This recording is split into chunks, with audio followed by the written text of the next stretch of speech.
My Lords, it's always a great privilege to follow the noble Lord Best, whose wisdom on housing is quite unparalleled. I also draw attention to my own interest in social housing as set out in the Register, and further that there are a number of provisions in this bill that might impact on the interests of the Church Commissioners for England. They pay my stipend and they own the house I live in. My Lords, I welcome this bill. We desperately need a rapid expansion in the building of social homes, ideally at social rents. Enactment of the measures here included can be part of the architecture, please I accept the pun, that we need if we're going to underpin the ambition for a mixed economy on housing, one that can live up to the Archbishop's Commission on Housing's values of homes that are safe and sustainable. I, along with the noble Lord Best and others, welcome efforts to tackle the long-standing issue of hope value. The rapid inflation-busting rise in the value of land with planning permission, compounded now over several decades, convinces me that the position we've inherited, whilst it may have been suitable for half a century ago, is now frankly untenable and immoral. However, we do need to tackle this carefully. I and my colleagues will listen closely to debate on this matter in your Lordship's House. In Greater Manchester, attempting to achieve a spatial plan across 10 local authorities has proved taxing. That's a euphemism for impossible. I hope that through this bill, we will be able to break some of those log jams.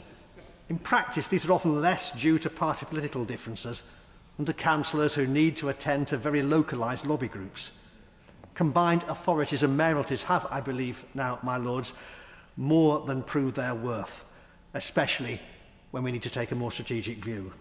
So I'd hope that we can give them the powers that they need. Indeed, I suspect that many local councillors who understand the need for housing and infrastructure will actually be deeply relieved not to be always the ones deemed at blame for agreeing to major new developments in their wards.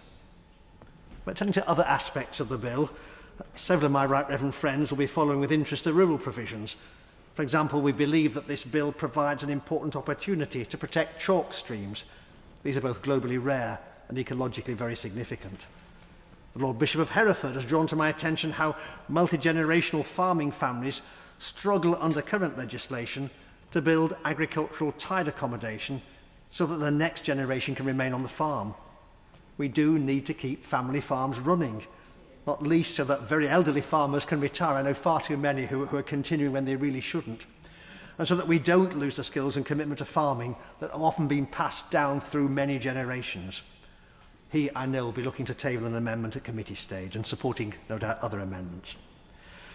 The notion of offsetting the impact of development on a particular site by other environmental measures elsewhere, I think is one that's already established in other legislation, and so in extending it does have my support. But I do believe that the case that's being made by the Wildlife and Countryside Link, that measures to offset environmental harm should be delivered as close as possible to the site of the impact, that needs to be taken seriously. Wherever possible, there should be a direct link between new infrastructure and the development of new ecosystems. That way the public see the benefits in their own communities. I accept that won't always be possible, and it mustn't become a means of blocking or delaying every major development, but offsetting at a considerable distance should be rare and exceptional. Finally, my Lords, I've long championed the needs of the Gypsy, Roma and Traveller communities. They have been part of the backbone of rural Britain for many generations, but increasingly we know they're pushed to the margins. I urge that we take the opportunity in this bill to ensure that Gypsy and Traveller accommodation figures are included and explicitly referenced within the requirements of spatial development strategies.